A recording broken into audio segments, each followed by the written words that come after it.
Hey, this is John Carlos, and I'm here with a look at the Star Wars Black Series action figure of IG-88. Here's just a close-up look at the packaging artwork of IG-88 on the back.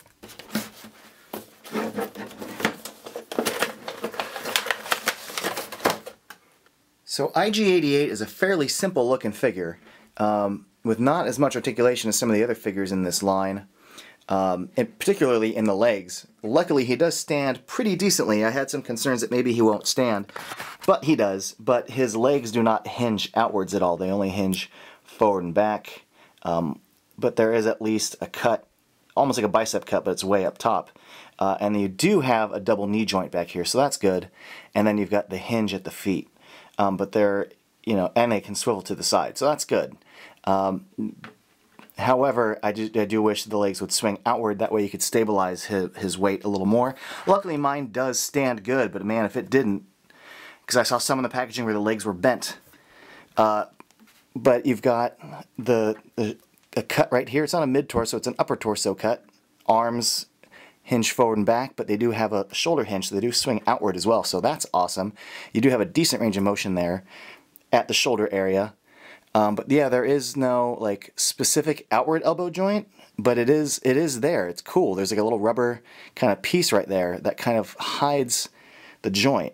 Because when you're looking at it in the packaging, it just looks like a straight arm. So I dig that. And it'd be really disappointing if you couldn't bend his arms a little bit to get him in a position to hold his guns. Lastly, we've got his head, which looks pretty good as far as like the actual sculpt goes. But you do have the articulation right there at the neck area, and I think they did a pretty good job sculpting the head. I like all the little gears sticking out, like the little, like the eye socket area in the front. I think the use of red paint's pretty strong.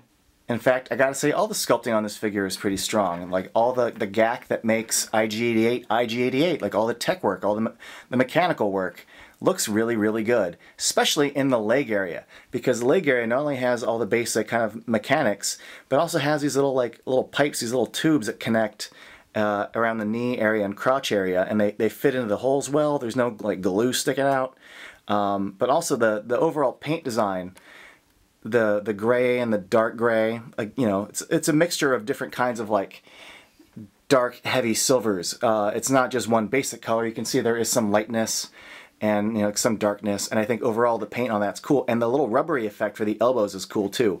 Also, his sling is good. It has a little plug in his shoulder that can come out, but you just plug it back in, and that sling in the back looks good, and it fits some of his accessories, including his blaster, which slides right on in, and his little axey knifey thing, which fits into this little hole right there. There's two holes. One little thing about this, though, is the placement. When you have it attached to him, the knife just really, really pops out. I'm used to it riding a lot lower, so that you can just sort of barely see it past his shoulder blade. So I won't be keeping that in there because it just looks too weird. Taking a look at his accessories, I gotta say they did a great job sculpting his blasters. They certainly look like his blasters, and I think they did a good job with them, even though this one's a little bent downward. And that little knife axe thing looks pretty cool, especially the mix of silver paint and gold. But one of the things that I dig is both these blasters have little holes at the back of them, and what those holes are for is for putting the blaster in his hand, because his hands, it's just like a claw, so it might be really hard to hold them. And I really, really appreciate the thought that went into attaching that little hole, which allows him to properly hold them with impractical hands. And I think that looks great. Overall, I'm pretty happy with this IG-88 figure. He's a fairly simple figure with simple articulation, but he does have a lot of mechanical stuff to him that would be very easy for Hasbro to screw up the sculpt and design of. So I think it's great that it turned out so good. And I like that he can stand, that he's not falling over.